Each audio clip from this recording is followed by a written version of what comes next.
बिस्मिल्लाहिर्रहमानिर्रहीम। अस्सलाम वालेकुम नाज़रीन, आप यूट्यूब चैनल देख रहे हैं, मैं इमरान खान हूँ। नाज़रीन, सबसे पहले सुहेल अफरीदी साहब की एक वीडियो जारी की गई और एयरवाई न्यूज़ इसके बावजूद वो वीडियो चलाता रहा कि सोशल मीडिया पे साबित हो गया थोड़ी देर के बाद कि ये वीडियो जाली है। हुआ ये है कि एक वीडियो पहले मंजर-ए-आम पे लाई गई और इसके अंदर एक किरदार जो है वो एक इख्तियार वली साहब हैं जो PMLN से उनका ताल्लुक़ है। उनका भी इसमें एक किरदार है। इस वीडियो के हवाले से दावा ये किया गया और एयरवाई पे हेडलाइन चलाई गई कि ये वीडियो 9 मई की है और इस वीडियो में Suhail Afridi core commander house के ऊपर लाहौर में हमला कर रहे हैं। अब ये 2 नंबरी 10 मिनट पे सोशल मीडिया ने पकड़ ली, क्योंकि सुहेल अफरीदी तो 9 मई वाले दिन लाहौर में था ही नहीं। सुहेल अफरीदी तो 9 मई को लाहौर में आया ही नहीं। और ये जो वीडियो है ये बाकायदा पहले बहुत सारी जगहों पे मौजूद थी सोशल मीडिया पे, और इस वीडियो का रिकॉर्ड निकालकर सामने रख दिया गया कि ये वीडियो 16 मार्च 2023 की है। 9 मई को सुहेल अफरीदी लाहौर में नहीं थे। अब एयरवाई से जब रब्ता किया तो एयरवाई में जो हमारे दोस्त हैं वो ये बताते हैं कि जनाब क्या करें, किधर जाएं। व्हाट्सएप आ जाता है और उसके बाद जनाब, और ये एयरवाई नहीं कहता, बहुत सारे और मीडिया के जो दोस्त हैं वो भी ये बताते हैं।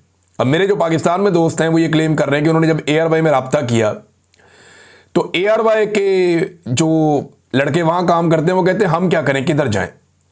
वो बताया जी कि आपकी हेडलाइन ख़राब साबित हो गई है, जाली खबर साबित हो गई है, अब तो इसको बंद कर दें। वो कहते हैं जी नहीं बंद कर सकते, हमें पता है कि हमारी खबर का फैक्ट चेक हो गया है, पता चल गया कि हमारी खबर बाउंस होगी है, गलत साबित होगी, लेकिन नहीं बंद कर सकते। वजह यह है कि व्हाट्सएप के ऊपर हुक्म आ जाता है, वीडियो आ जाती है कि जनाब ये लगानी है और इसको आपने हेडलाइन में चलाना। तो चला रहे हैं, मीडिया का मुंह काला कर रहे हैं। अब एयरवाई पाकिस्तान के अगर टॉप 5 चैनल्स अगर आप निकालें तो उनमें एक चैनल है, यानी जो बड़े चैनल है पाकिस्तान में, इसमें एयरवाई है, एक्सप्रेस है, जियो है, और इसमें 1-2 चैनल आप शामिल कर दें, ऊपर नीचे होते रहते हैं। दुनिया टीवी एक बड़ा चैनल है, ITV बड़ा चैनल है, और इसी तरह 1-2 और चैनल है। समा टीवी एक बड़ा चैनल था, लेकिन जो उन्होंने हरकतें की हैं अलीम खान के खरीदने के बाद, तो उसके बाद तो बेचारा कहीं रहा ही नहीं, ना 3 में ना 13 में। जो लोग उस चैनल को चलाने वाले थे वो सारे लोग चैनल छोड़कर चले गए, इक्का दुक्का को छोड़कर। बहरहाल ये अब इसके बावजूद कि ये खबर जाली साबित होगी, ना माफी मांग रहे हैं ना खबर वापस ले रहे हैं, ये ढिठाई है। अब मैं आपको बताता हूं अंदर की खबर कि ये हो क्या रहा है और हो क्यों रहा है। आप गौर करें कि पिछले तकरीबन कोई 24-48 घंटे में आपने बहुत सारी ऐसी चीजें देखी कि जैसे आप हैरान हो गए कि ये क्या हो गया, सारे इकट्ठे खोल दिए, यानी टाउटों के पट्टे खोल दिए, एकदम सारे के सारे मैदान में आ गए।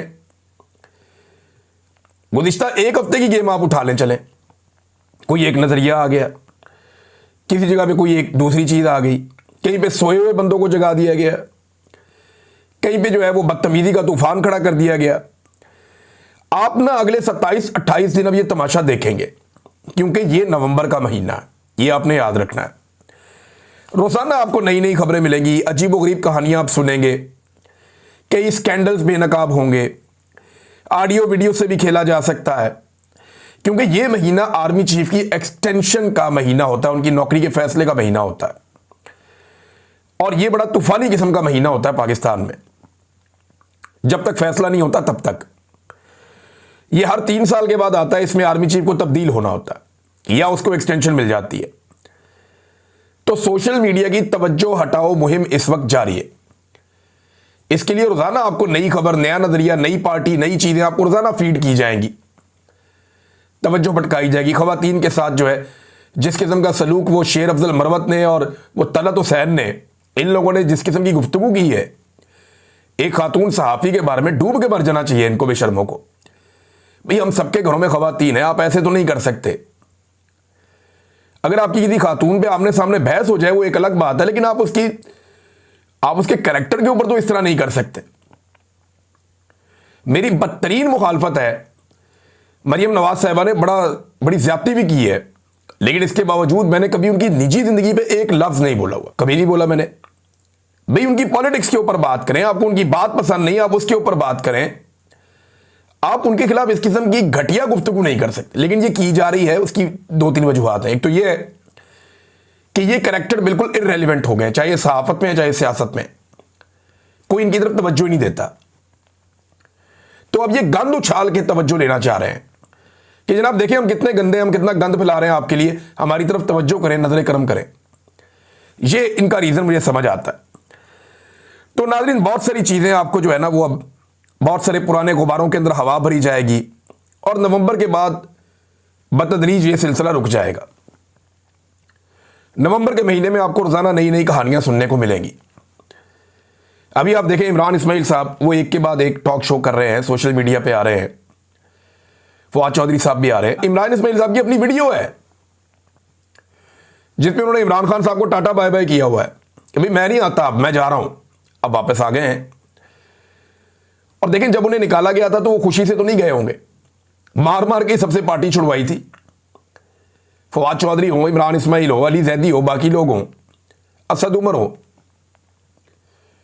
नहीं मार खा सके, छोड़ दी इन्होंने पार्टी। अब जिन लोगों ने मार खाई हुई है वो कहते हैं जी हम तो इनको नहीं आने देते। फिर ये अलग पंगा है, ये फैसला इमरान खान ने करना है।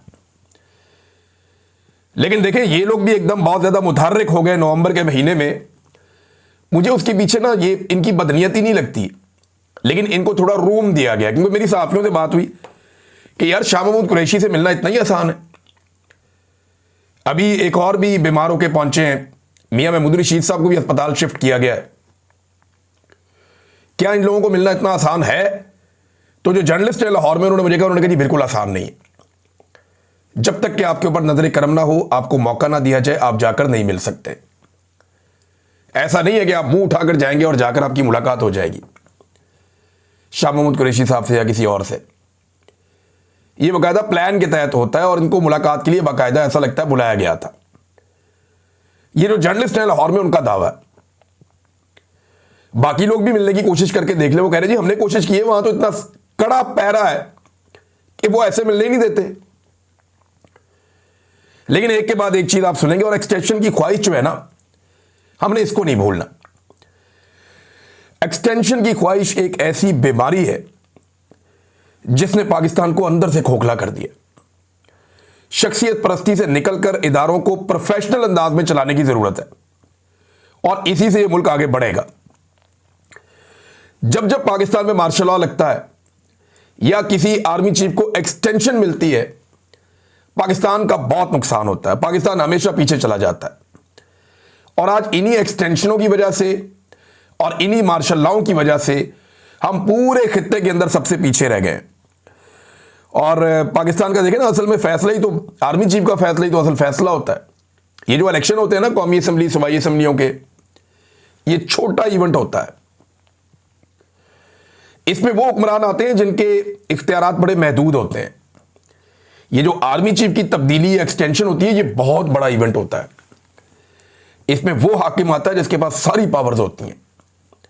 उल्टी गंगा बह रही है ना पाकिस्तान में कि आर्मी चीफ को वजारत दिफा के अंडर होना चाहिए, लेकिन पूरा का पूरा मुल्क आर्मी चीफ के अंडर में होता है। ये हम जानते हैं, आईन में नहीं लिखा, लेकिन ये हकीकत है। आईन के अंदर नहीं लिखा। आपके वजीर आजम को जाकर अक़वाम मुत्तहिदा में खड़े होकर यह कहना पड़ता है। अमेरिका का जो सदर है वो आपके आर्मी चीफ से पहले मिलता है। यह एक हकीकत है, इससे हम आंखें बंद तो नहीं कर सकते ना। तो ये बड़ा इंपॉर्टेंट महीना है और इसीलिए आपको बहुत सारी खबरें लगातार ऊपर नीचे सुनने को मिलती रहेंगी। मैंने साथियों से पूछा है कि जाके कोई ऐसे मिल सकता है शाह महमूद कुरैशी साहब को, तो उन्होंने कहा जी नहीं, इतना आसान नहीं है, ऐसे ही कोई जाकर नहीं मिल सकता। नाज़रीन, इमरान खान साहब के हवाले से एक चीज़ मैं आपको बताना चाहता हूं, क्योंकि बात छिड़ी है तो मैं आपके सामने रख देता हूं कि कभी आपने सोचा है बतौर पाकिस्तानी कि पाकिस्तानियों की अक्सरियत ने इमरान खान को वोट डाला। ज़्यादातर पाकिस्तानी इमरान खान को वज़ीर आज़म देखना चाहते हैं। उन्होंने इंतखाबी निशान के बगैर किसी का वोट उठा के वहां फेंक दिया, दूसरे का वहां, तीसरे का वहां, फिर भी निकल निकल के उन सब ने वोट डाला। इमरान खान साहब को 2/3 अक्सरियत लोगों ने दिलवाई। लेकिन पूरी अवाम ने जिसके साथ खड़े होकर दिखाया, पाकिस्तान के सरकारी मुलाजमीन की जुर्रत आप चेक करें कि अवाम की मर्जी और मंशा के खिलाफ 2.25 साल हो गए, ना आप उस आदमी को सुन पाते हैं ना देख पाते हैं। ऐसा कभी नहीं हुआ, किसी के साथ नहीं हुआ जो इमरान खान के साथ हो रहा है। कलभूषण यादव की भी वीडियो आ जाती है अपनी फैमिली से मुलाकातों की, इमरान खान की नहीं आती। ये बात आप जहन में रखें। पाकिस्तान की मिलिट्री एस्टेब्लिशमेंट ने यह तय कर दिया और उन्होंने कहा कि वो ये करके दिखाएंगे। पाकिस्तान की अवाम बेशक पूरी इमरान खान के साथ खड़ी, लेकिन चंद सरकारी मुलाजमीन की अब जुर्रत देखें कि 2.25 साल हो गए पाकिस्तान के सबसे बड़े लीडर को ना अवाम को देखने दिया, ना सुनने दिया। ना उसकी वीडियो बाहर आती है, ना उसकी ऑडियो बाहर आती है, और ना वो पब्लिक के सामने लाया जाता है। यह है जिद। इसको कहते हैं जुल्म, इसको कहते हैं जबर और जमहूरियत का कत्ल जो पाकिस्तान में हो रहा है। और पाकिस्तानी अवाम की आप बेबसी देखिए। लेकिन कब तक ये खेल, यानी तारीख याद रखेगी ना, तारीख याद रखेगी, एक एक बच्चा याद रखेगा। आज स्कूलों के बच्चे, कॉलेजेस के बच्चे, वो सारे इमरान खान को फॉलो करते हैं। ये याद रखेंगे कि पाकिस्तान की मिलिट्री एस्टेब्लिशमेंट ने पाकिस्तान के सबसे मकबूल लीडर के साथ क्या किया था। आप 50 साल बाद भी इस दाग को नहीं धो पाएंगे। भुट्टो इमरान खान की निस्बत बहुत कम मकबूल आदमी था। आज तक आप वो जख्म चाट रहे हैं जो भुट्टो आपको दे गया है। सोचें अगर इमरान खान को कुछ हुआ तो तारीख में क्या लिखा जाएगा। लोग सिर्फ ये नहीं कहेंगे कि इस वक्त कौन आर्मी चीफ था और कौन डीजीआई सही था, नहीं, पूरे के पूरे निजाम के ऊपर दाग लगेगा। मिलिट्री एस्टेब्लिशमेंट जख्म चाटती रहेगी लंबे अरसे तक, अवाम माफ नहीं करेंगे। ये मैं आज वार्न कर रहा हूं और ये होगा। और जब जब ये होगा मैं याद दिलाऊंगा, मैंने पहले कहा था, क्योंकि मैंने आपको 3 साल पहले कहा था कि आपको पहली मर्तबा टक्कर के लोग मिले, बाद आ जाओ, ये हरकत ना करना। उससे भी 2 साल पहले मैंने कहा था 2020 में कि इमरान खान आपसे पूछेगा नहीं कि मुझे क्यों निकाला, वो आपको बताएगा कि मुझे क्यों निकाला। वो हैप्पी बर्थडे टू यू नहीं कहेगा, वो आपके गले पड़ जाएगा। ये तजर्बा मत कीजिएगा। 2020 में मैंने कहा था। आज 5 साल हो गए, उस बात को साबित हो रही है ना। तो मेरी बात लिख कर ले लें कि पाकिस्तान की नस्लें आपको माफ नहीं करेगी। जो आप पाकिस्तान के साथ कर रहे हैं, ये तारीख लिखी जा रही है, बल्कि लिखी जा चुकी है। अब पीछे क्या हटना इसमें। नाज़रीन, पंजाब बार के इंतखाबात की तरफ आते हैं। पाकिस्तान तहरीक-ए-इंसाफ ने काफी सीटें जीत ली हैं। मेरी कुछ सहाफियों से बात हुई, वो कह रहे हैं अभी रिजल्ट मुकम्मल नहीं आए, लेकिन दूसरी तरफ भी सीटें जीत रहे हैं जो तहरीक-ए-इंसाफ के हमायती उम्मीदवार नहीं है, वो भी जीत रहे हैं। और पाकिस्तान तहरीक-ए-इंसाफ बहुत बड़ी कामयाबी हासिल कर लेती अगर हामिद खान ग्रुप और ILF के बीच में इख्तलाफात पैदा ना होते। तो ये मुझे 2-3 जर्नलिस्ट हैं जिनसे मैंने बात की, जो अदालतों को कवर करते हैं, जो इलेक्शंस को कवर कर रहे हैं, उन्होंने ये कहा कि इमरान साहब, बात बड़ी सादा है। हामिद खान ग्रुप एक बड़ा तगड़ा, बड़ा जबरदस्त ग्रुप है और वो कई मरतबा इलेक्शन जीता भी है, उनके पास उम्मीदवार भी हैं, जबकि ILF के पास बहुत तवानाइयां और बहुत सारे वोट हैं। अगर ये दोनों ग्रुप आपस में सही तरह जुड़ जाते तो ये 1 साइडेड मैच होता और ये मैच जीत भी जाते। लेकिन हुआ क्या कि आपसी इख्तलाफात की वजह से फायदा उठाया दूसरे ग्रुप ने, तो उनकी सिचुएशन कुछ हद तक बेहतर है। लेकिन अभी पूरे रिजल्ट आएंगे तो पता चलेगा कि हुआ क्या और हो क्या रहा है। नाज़रीन, एक मैं पहली दफा शाबाश देना चाहता हूं पंजाब हुकूमत को। वैसे तो मैं इसे टिकटॉकर हुकूमत कहता हूं और ये जाली हुकूमत है। हुकूमत करने का जवाब तो इनके पास है नहीं, टके का जवाब नहीं है इनके पास हुकूमत करने का। लेकिन एक पेपर मैंने पढ़ा और ये खानेवाल से एक पेपर आया और असिस्टेंट कमिश्नर की जानिब से पेपर जारी किया गया, ये पंजाब हुकूमत का है। ये पेपर पढ़ने के बाद मेरा दिल किया कि शाबाश देनी चाहिए। जरा पेपर मैं आपके सामने पढ़ के बताता हूं। ये जनाब उन मौलवियों के लिए है जिन्हें या तो वजीफा दिया जाएगा या जो मसाजिद के अंदर इमाम मस्जिद का किरदार अदा करेंगे। नंबर 1, वो मौलवी इस बात का इकरार करेगा, इकरारनामा, मैं दर्ज झेल शराइत और ज़वाबित पर मुकम्मल तौर पर अमल करने का इकरार करता हूं। नंबर 1, मैं मस्जिद के प्लेटफॉर्म से किसी किस्म की मजहबी मुनाफरत, फिरका वराना या इश्तियाल अंगेज तकरीर या बयान नहीं करूंगा। नंबर 2, मैं किसी भी किस्म की हुकूमत पाकिस्तान, रियासती इदारों या कौमी क़यादत के खिलाफ तकरीर या बयान नहीं दूंगा। नंबर 3, मस्जिद का लाउड स्पीकर सिर्फ आज़ान, खुतबा जुमा और इंतज़ामी ऐलानात के लिए इस्तेमाल किया जाएगा। नंबर 4, मैं मस्जिद को अमन, रवादारी और बामी भाईचारे के फ़रोग का मरकज़ बनाऊंगा। नंबर 5, मैं मस्जिद के प्लेटफॉर्म से किसी सियासी सरगर्मी या जमाती तशहीर में हिस्सा नहीं लूँगा। नंबर 6, मैं मस्जिद में नफरत अंगेज या फिरका वराना मवाद की तकसीम या नुमाइश की इजाज़त नहीं दूंगा। नंबर 7, मैं ज़िला और तहसील इंतज़ामिया, पुलिस और महकमा औकाफ के तमाम अहकामात पर अमल दरामद का पाबंद होऊंगा। नंबर 8, मैं जुमा, ईदैन और दीगर इज्तिमात के मौका पर नज़्म व ज़ब्त बरकरार रखने के लिए इंतज़ामिया से मुकम्मल ताउन करूँगा। नंबर 9, मैं किसी भी मौका पर अमन व अमान के क़याम के लिए हुकूमत वक्त से हर मुमकिन ताउन फराहम करूँगा। नंबर 10, मैं तस्लीम करता हूँ कि अगर मैं इन हदायत की खिलाफ वर्जी करूँ तो मेरे खिलाफ कानून के मुताबिक कार्रवाई अमल में लाई जा सकती है। मैं इन तमाम शराइत का इकरार करता हूँ। नीचे दस्तखत है। मेरे ख्याल में जिस आलिम को या जिस इमाम को वजीफ़ा दिया जाए, सिर्फ उससे ही नहीं, बाकी तमाम जो मसाजिद के अंदर उलमा इकराम या मौलवी हज़रात मौजूद हैं, उन सब से इस तरह के कागज़ों पे दस्तखत करवाने चाहिए और उन्हें बाउंड करना चाहिए कि मस्जिद को जो है वो एक दीनी मकासद के लिए वक्फ किया जाए और वहाँ पे जो सरगर्मियाँ की जाती हैं, यानी मैं तो उलमा इकराम पे हैरान होता हूँ, वो चिल्लाते रहते हैं मरे हुए यजीद पे और मरे हुए फिरौन पे, जो आज के दौर में है उसके ऊपर तो बात ही नहीं करते और नफरत फैलाते हैं। हमेशा इन्हें इस्तेमाल किया जाता है और ज़्यादातर इन्हें एस्टेब्लिशमेंट इस्तेमाल करती है। लिहाजा ये एक अच्छा कदम है। तमाम उलमा इकराम को इसका पाबंद करना चाहिए, तमाम मसाजिद के इमामों को इसका पाबंद करना चाहिए। ये ठीक है, ये गलत चीज़ नहीं है और इसके ऊपर सख्ती से अमल दरामद भी करवाना चाहिए, जैसा कि बाकी ममालिक में होता है, पाकिस्तान में भी होना चाहिए।